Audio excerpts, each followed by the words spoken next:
Okay, so this is for 99 Dodge Dakota Sport 5.2. Replaced the fuel pump with no jack, no dropping the tank, no lifting the bed. We're gonna cut a hole. We're gonna take tape measure.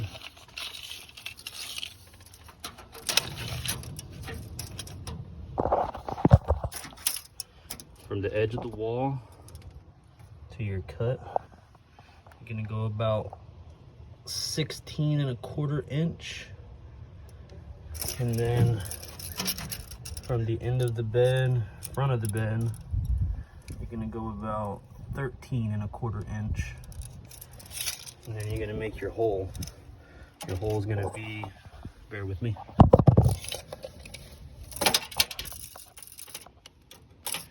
You're gonna go about 8 inches by 8 inches, and there's your fuel pump. Good luck, guys.